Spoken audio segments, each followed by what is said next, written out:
Olá, turma! Bom dia, boa tarde, boa noite, sei lá que horas que você vai estar assistindo. Hoje é um vídeo, acredito que um dos mais importantes que eu já gravei na minha vida. Hoje nós vivemos em um momento muito importante e que depende totalmente, única e exclusivamente das nossas atitudes, das nossas responsabilidades, das medidas que nós vamos tomar e nosso futuro depende disso. Então eu decidi fazer um programa diferente, sair de casa, vim até a clínica Cardiolife conversar com um cardiologista, Dr. Rangel, agradeço, a gente nem vai se cumprimentar, a gente está mantendo as orientações dos órgãos competentes, mantendo a distância, álcool gel nas mãos. A clínica, infelizmente ou felizmente, não parou, não vai parar, também como um serviço de utilidade pública, porque se as clínicas pararem, aí nós entramos em colapso do sistema de saúde. Então são várias coisas que eu tenho certeza que você vai gostar de assistir. Vai ser um programa esclarecedor e eu peço que você fique comigo até o final desse vídeo. Curta, comentem, principalmente compartilhe esse vídeo, porque as pessoas precisam saber realmente, efetivamente o que fazer. É óbvio que eu não sou o único que está falando disso, com certeza você já viu. Mas quanto mais a gente ouvir falar e mais a gente aprender, melhor e mais rápido a gente passa por isso. Fica aí. Bom, chegamos naquele momento em que eu pergunto para você, doutor. Primeiro, obrigado por deixar o seu tempo para me atender. Obrigado mais uma vez. Esse pânico em que nós nos encontramos, ele acaba sendo positivo porque ele vai fazer com que nós nos cuidemos mais, ou esse alarde está excessivo? O que você acha, na sua opinião? Paulo, assim, eu acho que o principal, eu acho importante não haver pânico, né? A gente tem que ter alerta, né? Nós temos que nos cuidar, tentar prevenir, tentar barrar essa progressão, só que o pânico não é saudável. Então, é importante, sim, é importante. É um fato que algumas regiões do Brasil nós já temos uma quantidade significativa de pessoas infectadas. Então, o pânico não é bom, mas é importante que a gente considere como algo que tem que ser valorizado, né? Que temos que tentar diminuir esse grau de infectados, esse número de infectados. A gente conversava nos bastidores e os dados são assustadores, né? O contágio desse vírus, desse novo vírus, né? Desse coronavírus, Covid-19, ele é alto, né? Como é que é o nome que você falou? O grau de transmissibilidade. Ele é muito alto. Covid-19 seria o nome da doença, né? Então deu-se o nome da doença causada pelo coronavírus como Covid-19. Então é um vírus que tem uma alta transmissibilidade. Isso significa que se a gente tem contato com alguém que está infectado, tem uma possibilidade alta da gente se infectar também. O fato de eu estar conversando aqui com você, o senhor é médico, atendeu várias pessoas, provavelmente algumas com sintomas de resfriado, gripe, etc. Supomos que houve esse contágio. Eu respeitando essa distância, não nos tocando e utilizando os meios de higiene pessoal, mesmo assim eu corro um risco só de estar próximo? A orientação seriam 2 metros de distância. Então, se você estiver com uma pessoa que tem um potencial de estar com o vírus, o adequado seria manter uma distância acima de 2 metros. 2 metros, é uma distância segura. Segura, exatamente. Mas também não assegura que a pessoa não vai pegar, porque nós tocamos em objetos que você tocou, etc. A contaminação ela ocorre através, principalmente, de gotículas respiratórias salivares de quem tem o vírus.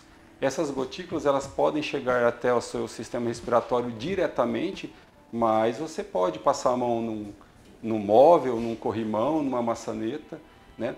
Esse vírus ele fica vivo nessas superfícies durante 72 horas. Nossa! Então, não necessariamente agora, mas pode ter sido de ontem.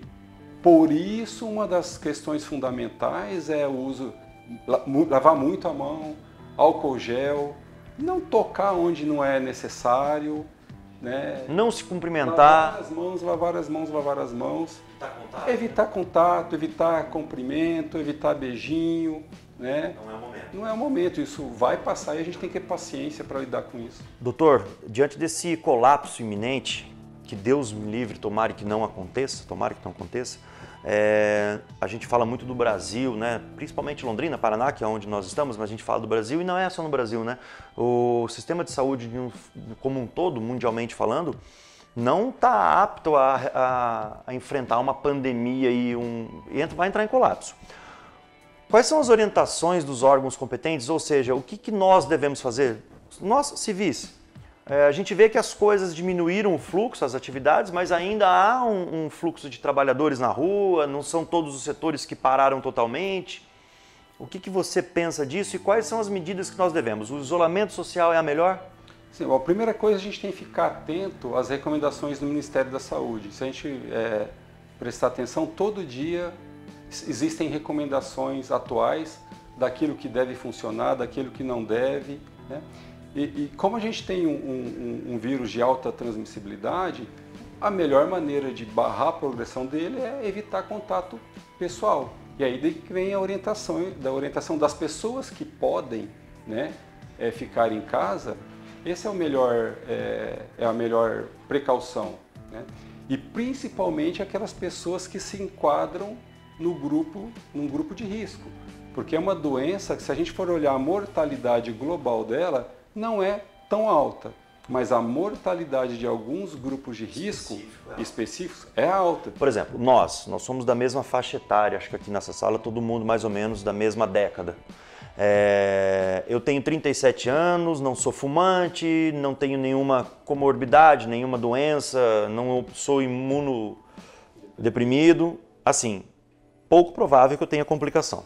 Você se enquadra num grupo que tem um baixo risco de complicação, mesmo que você adquira o Covid-19. Mesmo assim, eu estou doente, estou com Covid-19. Os meus sintomas são...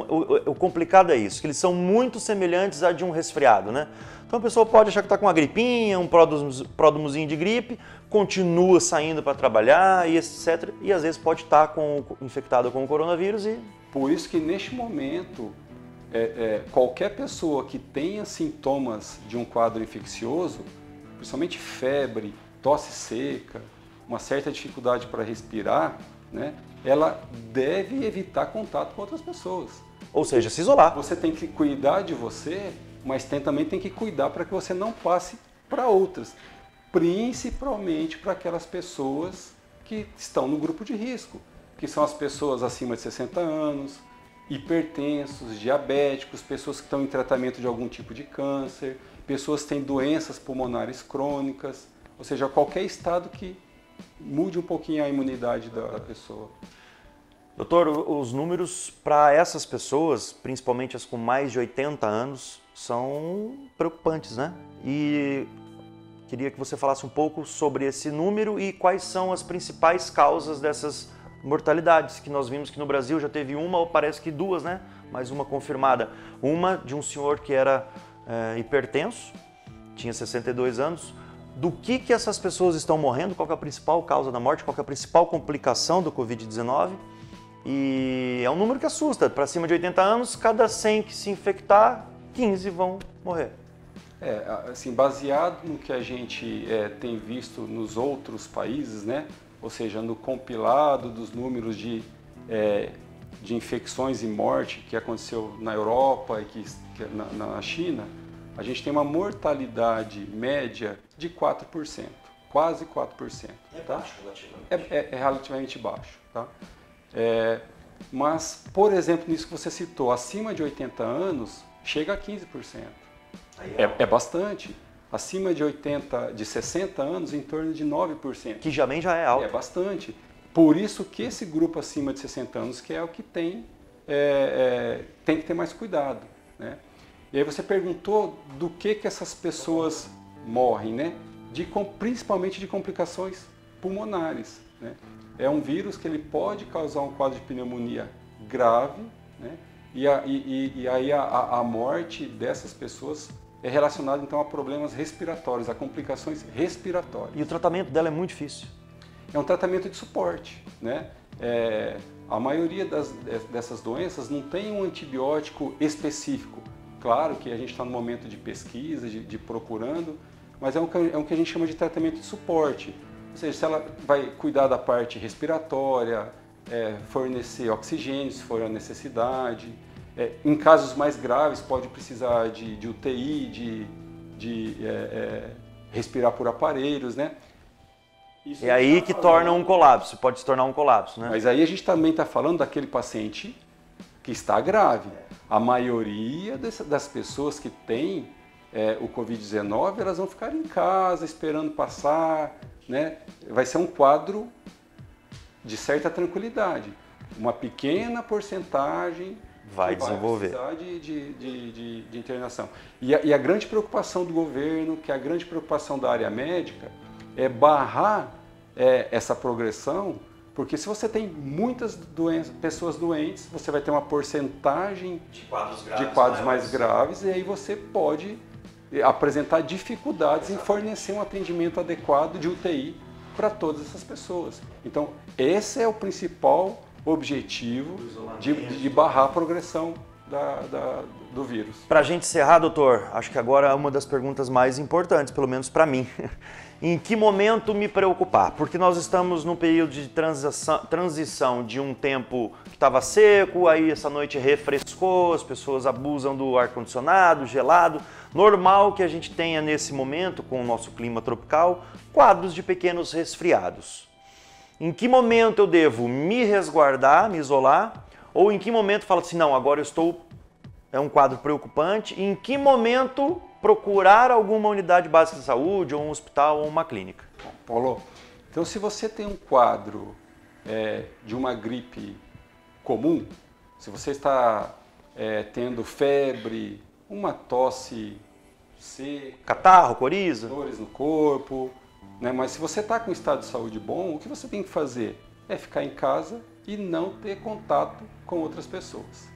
Mas a partir do momento que existe alguma dificuldade respiratória, ou seja, que existe algum risco de ter uma pneumonia, que nem todos vão ter, então seria alguma dificuldade respiratória que deveria chamar a atenção para procurar o atendimento um atendimento médico. Do contrário, isolamento... Medidas de suporte, abaixar febre, se hidratar bem...